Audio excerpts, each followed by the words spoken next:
Para el periodismo todavía estamos en campaña electoral, post-elección, ya no campaña, pero todos los comentarios y las opiniones, el tratar de entender ese gran e interesante fenómeno que es un proceso electoral, y por eso hemos estado aquí dedicando más de un programa a comentar todo lo que ocurrió en el proceso de votación, que fue el 19 de mayo, y todavía hay muchos lamentos, muchas alegrías, mucha tristeza y muchas cosas que tenemos que seguir profundizando para entender qué ocurrió. Hoy hemos invitado a un militante partidario, que lo es el ingeniero agrónomo Bienvenido Montilla, quien milita en el partido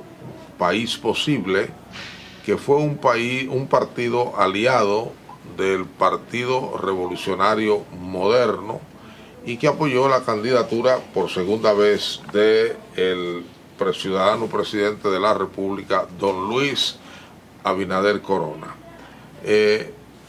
Don Bienvenido nos va a ayudar a seguir comprendiendo el proceso de votación, los resultados y un poco, ¿por qué no?, mirar el futuro inmediato que tienen distintos partidos políticos, particularmente el partido donde él milita como dirigente País Posible. Le invito a que nos acompañe. Ingeniero, de nuevo le agradezco mucho. Usted ya es un socio de este espacio. Bueno. Y yo me siento muy contento porque usted es una voz muy experimentada, porque ustedes dicen que los agrónomos son la gente que más saben después de los políticos. Porque peinan el país, conocen el ser humano, aunque creo que conocen más a los campesinos que a los urbanos, pero usted, por ser capitaleño, se mueve en ambas aguas y por muchos años ha sido militante de organizaciones gremiales, organizaciones profesionales y también en organizaciones políticas. Y me imagino que vivió el proceso de votación con tanto interés como lo vivimos todos, y mucho más porque usted tenía sus expectativas políticas, que se cumplieron de alguna manera en la medida en que el presidente quedó ratificado de una manera abrumadora, sin necesidad de segunda vuelta. Le voy a hacer una pregunta un poco genérica de inicio. ¿Por qué ganó el PRM y sus partidos aliados? Primeramente, quiero darle las gracias otra vez a usted por invitarme a su programa de hoy domingo. Y para mí es un honor participar en él. Siempre estará aquí con nosotros. Siempre estoy dispuesto a que usted me convoque a asistir. Las razones que yo pienso y analizo que llevaron al triunfo del presidente Luis Abinader, básicamente, se debe a un fenómeno que ocurrió muy notorio. El presidente Abinader, candidato de 2020, se transformó de manera positiva en estos 4 años de ejercicio de gobierno en un estadista. Ya. Si usted analiza al ciudadano presidente Luis Abinader Corona en el año 2019, por ejemplo, 16, 17, 19, y en el mismo 2020, antes de las elecciones, va a haber a un candidato presidencial, ya lo fue en el 2016. Exacto. Experimentado, pero no con esa estatura de estadista que adquirió en el ejercicio pleno del gobierno del poder. El hecho de que el presidente enfrentara la terrible pandemia del COVID-19 de manera exitosa y luego enfrentara la crisis de la guerra, de la invasión de Rusia a Ucrania, que todavía persiste, le dio a él la habilidad, el conocimiento que ya en el 2024, cuando otra vez se presenta como candidato presidencial, tenemos a un ser humano transformado positivamente. Esa es una de las razones por las cuales yo considero que el triunfo del presidente Luis Abinader fue irrebatible, incuestionable en el primer boletín. ¿Le sorprendió a usted? No, no me sorprendió. Ya. ¿Usted esperaba eso? Sí, esperaba eso. Y además de eso, la otra razón que yo considero que le dio el triunfo al presidente Luis Abinader y su partido, el PRM, se debió a que el presidente de la República emprendió una jornada, una campaña de persecución a la corrupción que trajo el gobierno anterior. Recuerden que fueron 3 años de sometimiento, de persecución, de enjuiciamiento de un grupo, una cosa escandalosa, increíble. No hubo un estamento del gobierno anterior que no estuviera salpicado por la corrupción. Entonces esa lucha contra la corrupción se mantuvo durante 3 años y eso generó simpatía al presidente Luis Abinader. La otra razón que a mí me luce muy positiva fue la apertura muy amplia de una red de partidos políticos que se hicieron aliados al presidente Luis Abinader. Nunca tanto como 20 y pico, ¿no? 22 partidos que, si usted se fija, ve ahora en los resultados de las elecciones del 19 de mayo recién pasado, el partido del PRM logró un porcentaje de 48%. Ahora, en estas elecciones. Ahora, punto 17, que no es suficiente para irse en primera vuelta. Correcto. Pero la primera vuelta son 50% más un voto. Correcto. Y eso no es raro. La otra vez, en el 2020, ocurrió lo mismo. La diferencia fue igual. Fue aportada por los pequeños. Entonces, los partidos pequeños, los aliados, los partidos aliados, sumaron la diferencia. En aquella vez, en el 2020, el presidente Luis Abinader alcanzó 52% de los votos. Con los aliados. Con los aliados. Se le dieron 4%, lo dieron los aliados y se pudo ir primera vuelta. Sacó en 48 la otra vez. Sí, igual que ahora. O sea que proporcionalmente el PRM, como ha observado alguien, ha crecido prácticamente cero. Sí. Creo que solo 38,000 votos. Sí. Como partido, como PRM. Se mantuvo casi igual. Ya. Fueron los partidos aliados que esta vez sumaron el 9.47%, que llegó el presidente a 57%. Aunque no creció en términos absolutos prácticamente nada, mantener ese nivel de popularidad fue ya un gran hecho, porque incluso el presidente Leonel Fernández varias veces dijo que en esta crisis ningún partido en el poder había resultado ganador. Bueno, en este caso... ¿Se rompió eso? Sí, se rompió el esquema que planteaba. Pero además el partido de gobierno no se erosionó, aunque no tenía los votos suficientes por sí mismo, pero mantuvo la votación del 20%. Y ahora ustedes, los partidos aliados, aportaron el restante, como ocurrió también el 20%. Exactamente. Entonces, en ese esquema de los partidos aliados que aportaron los porcentajes necesarios para irse en primera vuelta, el primer boletín, que sí, ya el presidente... marcó la tendencia. Sí. Hay que hablar ahí en favor de la Junta, porque eso significa que ese primer boletín, que reunía más o menos el 20% de las mesas, fue escogido al azar, porque si no, no se mantiene la tendencia. Sí. Por cierto, es bueno señalar que estas elecciones, yo que he participado en muchas elecciones... Pero, perdón, antes de pasar quizá a otra valoración, esas son las 3 razones por las cuales para usted se Para mí, explica el triunfo del PRM del y los Abinader, aliados. Bueno, PRM y aliados. Sí. Ahora yo le hago la pregunta en sentido contrario, totalmente en la antípoda. ¿Por qué perdió el PLD? Claro. Ahí sí es fácil responderle eso. Oiga bien, el PLD pierde, para mí, en el mes de noviembre, del año 2019. Es más, antes de ahí. Para mí el PLD perdió en los meses de junio y julio del año 2019. ¿Y qué ocurrió ahí?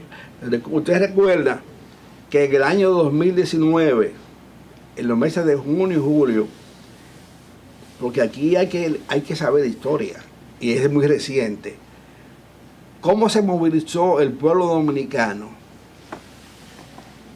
y recuerdo yo de Ventura, en la feria, en el Centro de los Héroes, frente al Congreso. Frente al Congreso. Fue una crisis nacional, y era el intento de modificar la Constitución de parte de Danilo Medina y el PLD para la repostulación otra vez de Danilo Medina. Ahí comenzó el problema. Ahí comenzó el PLD a perder. Que en noviembre del año 2019 hubo una convención en el PLD que trajo consigo la división del partido. La división entre el presidente Leonel Fernández y el danilismo. Sí, se divide, el presidente Leonel Fernández sale del partido y es muy difícil que apenas 3 meses después o 4 meses después hay las elecciones y un partido dividido, fraccionado, mitad, ganan las elecciones. Perdió por eso en el 2020. ¿Qué sucede? Que una de las materias que para mí todos los políticos y ciudadanos debemos tener muy fresca es la historia. Si nosotros los dominicanos, si los seres humanos, estudiáramos la historia pasada y reciente, no cometiéramos los mismos errores. Yo me remonto al año 1986, que hubo una división en el Partido Revolucionario Dominicano, el PRD. Estando en el poder. Jorge Blanco era el presidente. Y se dividieron Jacobo Magluta y Peña Gómez en una lucha fratricida, descarnada, que dio al traste con la pérdida del poder. Pero ¿qué sucede cuando Salvador Jorge Blanco traiciona a Jacobo Magluta, favorece a Balaguer, viene la división del PRD? ¿Ustedes recuerdan cuándo nació el BIS y cuándo nació el PRI? Fue a raíz de la división en el 86. Ahora yo me pregunto, ¿sabe usted cuántos años pasaron para que el PRD volviese a ganar las elecciones? En el 20. Fueron 14 años en el 2000. Perdón, en el 2004. 2000. En el 2000. En el 2000 con Hipólito Mejía. Con Hipólito Mejía. Fueron 14 años abajo que duró el PRD a raíz de la división interna intestina. Ahora yo me pregunto, podría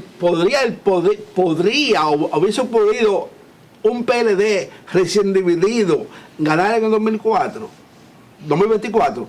Imposible. Pasarán 8, quién sabe, 16 años, si se recompone. O sea, la derrota del PLD a nadie debe sorprender.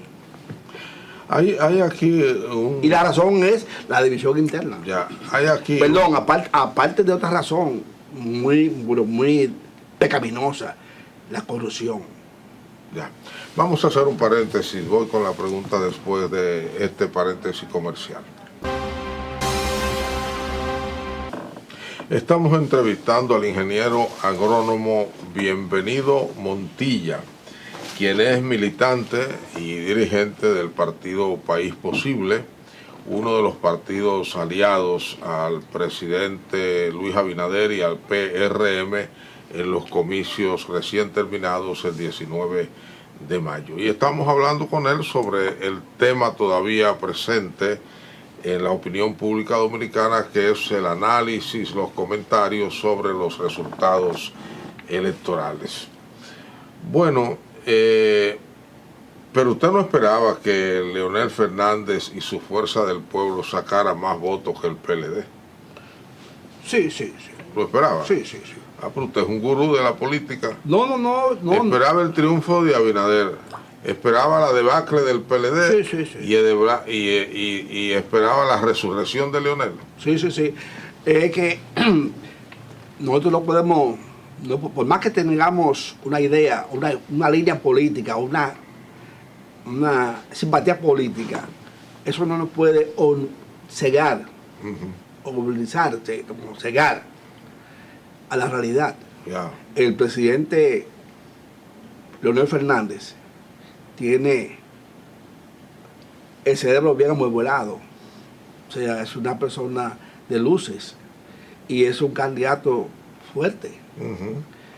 Fruto de que vino de la división, no permitió ganar, pero indudablemente que su repunte o sus votos, lo que consiguió 1.800.000 votos, no sorprende a nadie. 28% más o menos, ¿no?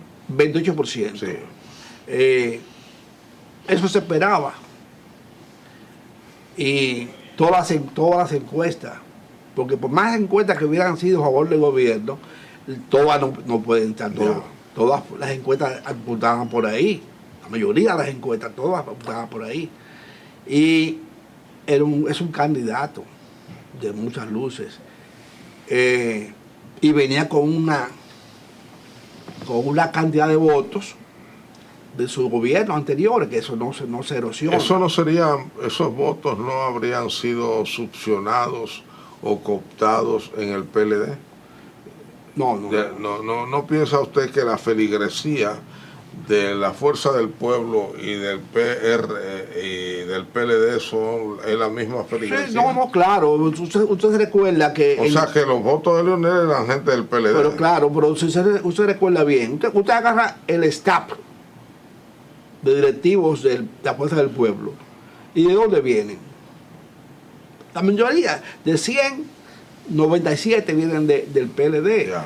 Sí, en esos 3 años del 20, del 19 hasta ahora, cada 3 meses había siempre una adhesión, un transfugismo del PLD hacia la Fuerza del Pueblo, y lo festejaban. Llegó Euclides Sánchez de La Vega, candidato varias veces por el PLD, pasó a la Fuerza del Pueblo. No es nada extraño. Candidato a senador. O sea, y así le cojo uno por uno de los dirigentes. Es de ahí que viene la fuerza de Fuerza del Pueblo. Pero ahora mismo se presenta en el país una coyuntura un poquito muy delicada. Y esto, lo que voy a decir ahora, es un consejo sano, muy sano, que yo lo voy... Pero no aconseje a sus contrarios. No, al presidente Abinader. Ya, pero antes vamos a dejar los consejos para el tercer segmento y el último. Vamos a quedarnos todavía en el análisis de cada partido. El Reformista siguió por el despeñadero que hace tiempo comenzó, sobre todo cuando el PLD de Leonel comenzó a cooptar los reformistas y fue debilitando el partido. Tanto la militancia de la base como a los dirigentes medios y algunos dirigentes importantes, Leonel los captó o cooptó para el reformismo, que fue el aliado que lo llevó a la presidencia de la República.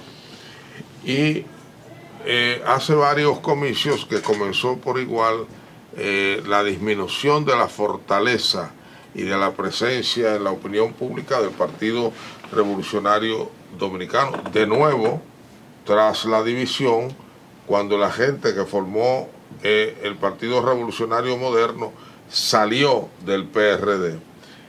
Pero no me diga que en su bola de cristal usted vio que el PRD iba a sacar en estas elecciones menos del 1% de los votos. A mí no me sorprendió, porque por lo siguiente, yo inclusive un día, yo le mostré al ingeniero Milton Morrison, presidente del partido País Posible, de nuestro partido, yo le pregunté a él, ¿sabe usted cuántos votos sacó el PRD en el 2020? Me dijo, 100 y pico, 200,000. Y yo, 95,000 votos sacó el PRD en el 2020. O sea, ahora a mí me sorprendió de manera muy fuerte que bajara a 19,000 votos. De 95,000 votos, bajara a 19,000 votos. Para un... ¿Qué debieron ser los 19,000 activistas del partido? Claro, los 19,000. Ahora, es que lo siguiente, voy a corregirme ahora. Si recuerdo bien, si mal no recuerdo bien, en el 2020, las elecciones de 2020, el canciller de la República, la Cancillería, Autoridad Portuaria, Miguel Vargas estaba en manos del PRD. fue el canciller de Danilo Medina durante 4 años. O sea, había nómina. Había personas del partido del PRD trabajando en el gobierno. Ya. Tenían tres instituciones. Creo que tenía Autoridad Portuaria, que estaba el señor Gómez, Víctor. Víctor Cajanova, y uno estaba en Meriña y estaba Mariña en IDECO. Exacto. O sea, pero ya cuando viene el 2024 no están en el gobierno. O sea, la base... Solo él. Solamente, Solo él estaba en el gobierno. No, en el 24 no había nadie del PRD en el gobierno. Bueno, los militantes que quedaron, porque recuerde que en el 24 eran amigos, vienen de la misma raíz. Pues en el 24 estaban ustedes en el gobierno y el PRM sale del PRD. Estamos el 24 ahora. Exacto, pero sale del PRD. Sí. O sea, hay muchos PRDistas que siguen en el gobierno, pues son hijos de la misma madre. Bueno, pero el partido, el PRD, también repetió otra vez con Miguel Vargas. Porque Miguel Vargas... Además, estos 4 años, hay que decirlo, el PRM puso en marcha un programa para seguir captando a PRDistas. Sí. Del 20 al 24. Sí. Se fueron varios también. Porque eran hermanos que se rescataban mutuamente. Una de las cosas que yo me mortifica a mí del PRD, el PRD madre, el PRD tiene un germen de división. Bueno, tienen que cuidarse ustedes porque el PRM no es más que el PRD con otros colores. Pero fíjense que el mismo grupo de Miguel Vargas se dividió. Sí. Fiquito Vázquez se fue, hizo un grupo aparte, o sea, ya al final, pero ya después que allí el campo estaba seco. Lo que sí demuestra licenciado Emilio Álvarez Vegas es que dividido nadie gana. Dividido nadie gana, es una vieja sentencia bíblica, ninguna casa dividida prevalece. Otro fenómeno, ingeniero Montilla, que ha llamado la atención es la altísima abstención electoral. Fíjese que Santiago se lleva la palma, 52.26%, según datos oficiales de la Junta Central Electoral. De cada 100 personas, más de 52 se abstuvieron de votar. Pero hay 12 provincias donde la abstención sobrepasó el 40%. Y hay 16 provincias donde la abstención sobrepasó el 30%. Solo hay 3 provincias entre el 25 y el 26%. Es decir, estamos en presencia de un fenómeno universal. que quizás es lo que todavía entre políticos y analistas y estrategas no nos hemos puesto de acuerdo para entender la razón de abstención-ausentismo. Hay que decir expresamente los dos términos, porque la abstención es un hecho, una decisión política, pero la abstención no, el ausentismo no. El ausentismo tiene que ver con el que está enfermo, con el que amaneció con gripe, con el viejito o la viejita que esperaba que fuera el nieto para llevarle a votar y no fue, y un largo etcétera. Sobre la abstención, que llegó a un nivel de, según el periódico, sí, como no, 46%. Es decir, para que todos nos entendamos, de cada 100 dominicanos en capacidad de votar, solo lo hicieron 54. Pero en ese fenómeno de la abstención hay un factor, un segmento muy delicado. Sucede que en el padrón electoral el 45% es joven.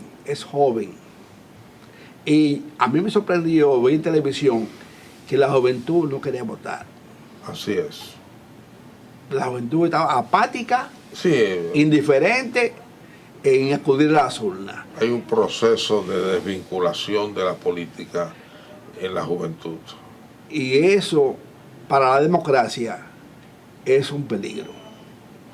Porque si la juventud, que es la que tiene el dinamismo, no se entusiasma por votar, eso es muy delicado. Y yo, que viví los años anteriores, cuando Balaguer... Sus años de juventud. Sí, la abstención en aquella época era... porque era un peligro ir a votar. Sí, sí. Y esta vez fueron las elecciones que yo he vivido menos accidentadas. Así es. Aquí no hubo un herido, aquí no hubo un muerto, aquí no hubo... Y el promedio histórico es 30%. Sí, la atención estaba siempre en un 28, 30, 21. Estamos hablando que subió un 50%. Pero sí. Un 50%, porque los 16 puntos adicionales son equivalentes al 50%. Al 50%. O sea, se fue demasiado alta. Y lo que la gente se hace muchas preguntas, si eran no llovió los problemas del PLD, poca logística, que parece que se manifestó esta vez, poco entusiasmo porque cambió drásticamente la manera de hacer política, cero mítines, cero bandereo, cero entusiasmo en las calles, ¿cómo se llaman aquellas cosas que... La caravana.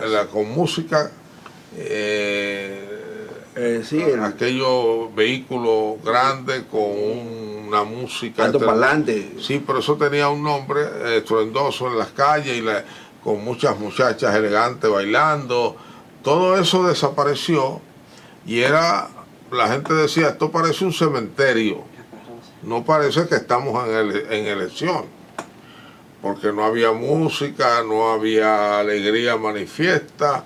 Incluso ya la misma Junta puso unas restricciones el día de las elecciones que obligaban a ser santos sin ser santos. Sí, o sea, yo vi en las redes sociales una parte cómica de Boruga y Cuquín, y junto con el mismo Jochi Santos, que decían que aquí las elecciones parecía como si era como un ciclón que venía. Iban a supermercado a comprar comida, estamos un saco de arroz, y compraban más de la cuenta. Los militares los acuartelaban porque va a haber problemas, ten cuidado. Pero esta vez las elecciones fueron muy tranquilas, muy tranquilas, muy organizadas. Pero hay que buscar la razón sociológica. Hay que decir además, antes de entrar ahí, para que no se nos olvide, seamos justos, que también por primera vez la Junta casi hizo un trabajo, como decíamos cuando éramos muchachos, sin arrugas. Sí, sí. Sí, sí. No hubo mayores quejas. Al final, ya como una estrategia política, los partidos de oposición empezaron a culpar a la Junta de su debilidad electoral que ya yo sabía que le sobrevenía. No hubo razón para atacar a la Junta. La Junta trabajó muy bien. No, y la opinión pública no le dio mucho espacio a esas quejas, y las encuestas todas, así como decían que Abinader estaba encima del 50%, también daban una aprobación mayoritaria al trabajo de la Junta. Mire, hay una razón, pequeña razón, que para mí puede ser parte de las motivaciones que originaron la alta abstención. Una de ellas puede ser el resultado de las encuestas. Ya. ¿En qué sentido? Bueno, si todas hay 12 encuestas y las 12 encuestas dan ganador a Luis Abinader Corona en un porcentaje de 60, 57, 58, 70. Bueno, pues entonces ya, ¿para qué yo voy a votar? Eso podría ser, ser. Y hay que decir que ahora se publicaron más encuestas que nunca. Sí. Hubo un momento en que había 24 encuestas publicadas, pero el profesor Cándido Mercedes, al final de la campaña, ya con los votos depositados, habla de 45 encuestas. Oiga eso. Entonces, mejor todavía, oiga lo siguiente, yo hago una similitud, un parangón, entre la actitud de no votar, porque está ganado ya, con aquella actitud que toman los fanáticos de un juego de baloncesto, que está 100 a 60, 70. O de béisbol. O de béisbol. Que comienzan a irse. Abandonar el campo. Y ya en el octavo inning se están yendo Usted ve que se están yendo sin el juego terminar. Pues ya perdí. Exactamente. Entonces ya el fanático empieza a pensar en su carro. Sí, sí, sí. Y lo dejó estacionado en el estadio. Y quiere irse para su casa. Y pierde el interés momentáneo por el juego. Por Vamos a ir a una pausa para regresar a la parte final de este programa, y entonces sí vamos a hablar de la perspectiva y vamos a incluir ahí al presidente Abinader. No.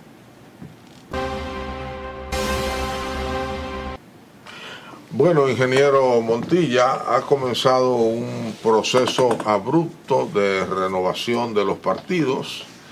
Y digo que abrupto porque es como un santiamén, cuando ni la opinión pública lo esperaba, ni tampoco es usual que los partidos, todavía los votos recogiéndose, comiencen de una vez a pautar fechas para su congreso, como el caso del PLD. El presidente dice del partido que se retira y el secretario general por igual. Y bueno, entonces comienza a hablarse de renovación, pero por su lado el presidente Abinader, todavía los plátanos están sacándose del agua cuando comienza a plantear un proceso de reforma, y de una vez invita a conversación inicial a los dos principales partidos de oposición en la persona de sus respectivos candidatos presidenciales. Y comienza en la prensa ya una gran afluencia, digámoslo así, de opiniones de sectores interesados en tiendas empresariales sobre cuál es el curso que debe seguir la reforma fiscal. Y al mismo tiempo, y de manera igualmente sorpresiva, el ministro de Trabajo dice que ya tiene listo por consenso toda la reforma del Código Laboral, cuando aquí mismo en este espacio y en otros el señor Pepe Abreu había dicho días antes de las elecciones que todavía quedaba el punto más importante por consensuar. De manera que ese es el panorama que tenemos, y en medio de eso usted quiere hacer el papel de consejero. Sí, sí, sí.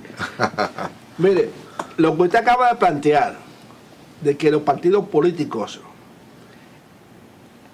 entraron en un proceso de renovación, o anunciaron renovación. Bueno, Uno. También la Fuerza del Pueblo anunció algo que va a ser como un congreso. ¿Quién? La Fuerza del Pueblo también anunció. Reuniones. Sí, sí, para un futuro.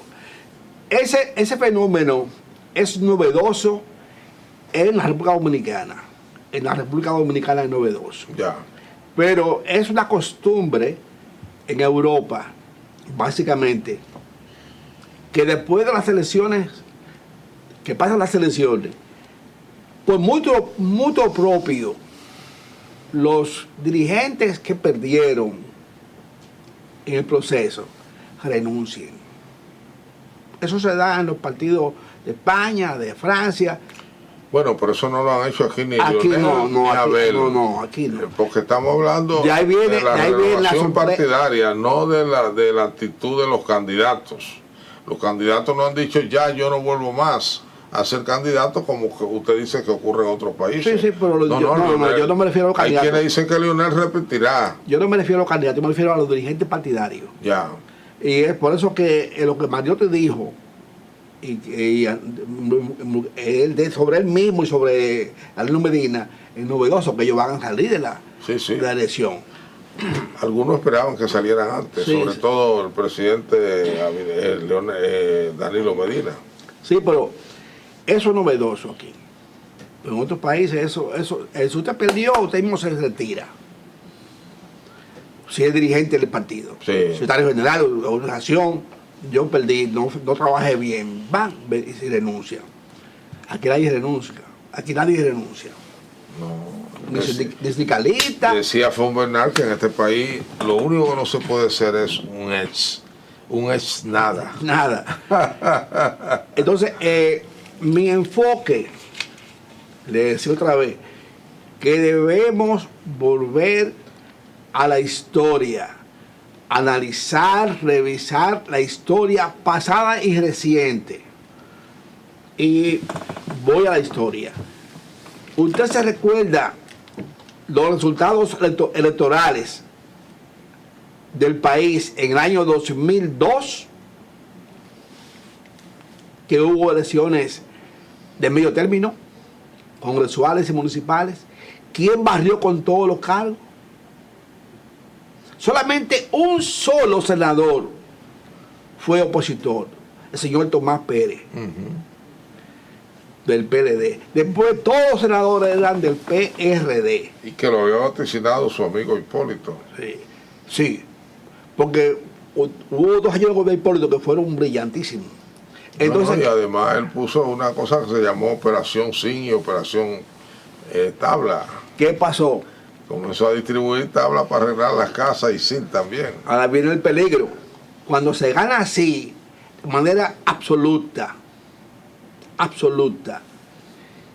viene un peligro absoluto también. Si recuerdo yo en el 2002 que aparecieron 7 o 8 aspirantes a presidente por el PRD: Franco Badía, Milagro Tibós, Ramón Alburquerque, Atuey de Cans y otros más que no me llegan a la mente. ¿Qué pasó? En el 2004, aparte de los Baninter, pierde las elecciones el PRD, con todo el poder en las manos. Entonces, ¿qué peligro le acecha al PRM? Sí, cómo no. El mismo peligro. Y además por su genética. Por la genética. Recuerda que viene del PRD. Por los cromosomas. Recuerda que es otra versión del PRD. Por los cromosomas. Entonces, hay que tener... Ahora mismo, yo vi ayer en el Nacional, por lo menos hay 5 candidatos precandidatos. Mi amigo Cristian Hernández, magnífico catalonista del Nacional, ¿verdad? Sí. Y del Día, puso como 50 presidenciables al mismo tiempo en el editorial del periódico Nacional. Entonces, acecha eso. ¿Qué peligro es ese? Entonces, si todo el mundo empieza ahora mismo a aspirar a presidente en un periodo peligroso, que ahí viene la otra parte de mi consejo histórico. Nosotros recordamos que en el año 82-86, oye qué coincidencia, 82-86, en el 84, el presidente Salvador Blanco trajo el FMI y trajo como consecuencia el 82, 84, 82, 86. Bueno, Sí. en el 84 fue la poblada. La poblada. Pero el fondo empezó en el 82 Sí. con Bernardo Vega, y Jorge Blanco. La poblada. Entonces, ahora mismo el presidente de la República está ahora en un periodo donde tiene todos los senadores, todos los síndicos, todos los diputados viento en popa. Pero el país no aguanta más. Hay que esperar una reforma fiscal que es peligrosa. Entonces, la tranquilidad, la mente tranquila, la unificación del partido, concentrado en trabajar que eso quede bien, lo que le debo el triunfo en el 28. Sí. Ese es mi consejo. La historia está ahí, la vivimos en el 84, la vivimos en el 2002, no podemos repetir esa historia. Yo antes de concluir el programa quiero resaltar una cosa. ¿Y cuál fue el papel de su partido? Eso quiero yo en estos hablar. comicios? Mire, 22 partidos políticos formaron la alianza RD Avanza, Así es. que apoyó al presidente Luis Abinader. De los 22 partidos políticos, el tercer partido que más votos le aportó a la reelección del presidente Luis Abinader fue nuestro partido País Posible. ¿Y cuál fue el primero? El primero fue Justicia Social, ¿Y el segundo? Dominicano por el Cambio. Justicia Social es un poco una versión del PLD también. Pero que tanto, Y Dominicano por el Cambio, el ingeniero Estrella. Y entonces vienen ustedes, el ingeniero Morrison y ustedes. con una diferencia. ¿Cuántos son los votos suyos de ustedes 42.118 en el nivel presidencial? presidencial a la reelección. En el partido JS, 49.000, y el partido Dominicano por el Cambio, 48.000. Pero lo siguiente, hay una diferencia significativa, muy importante. JS, Justicia Social, que dirige el doctor Valentín de Santiago Caballero, es un desprendimiento Sí. del PLD, que trae consigo, Sí, sí. cuando usted se despega de una matriz, grande matriz, usted trae de manera propia un paquete de dirigentes. El Dominicano por el Cambio también es un desprendimiento del Partido Reformista, que tuvo una actuación pésima ahora, pírrica. Entonces, pero en cambio, País Posible es un partido que nace, lo fundan, lo conforman, luchan por él, ciudadanos de a pie, ciudadanos comunes, Ya. que no tienen apellido sonoro. Pero ustedes se sienten satisfechos. Sí. No estamos muy contentos porque esperábamos más, Ya. pero estamos contentos. Bueno, yo espero Porque que trabajen para más. el presidente de la República ganó las elecciones. Trabajen para más y como usted mismo Y estamos me dispuestos ha comentado, a seguir trabajando para que el presidente haga una buena gestión. en la política hay que trabajar todos los días. De todos los años. Sí. Todos los días, Sí, todos los años. Bueno, ha sido un programa muy agradable. Usted, como le digo siempre, ha devenido hace tiempo un analista político y con una ventaja también, con un gran conocimiento que lo hace ser un buen analista del sector agropecuario de la República Dominicana. Muchísimas gracias. De manera que agradezco sobremanera que nos haya ayudado a comprender todas estas cosas y a ustedes le agradecemos por igual. Nos vemos en el próximo programa.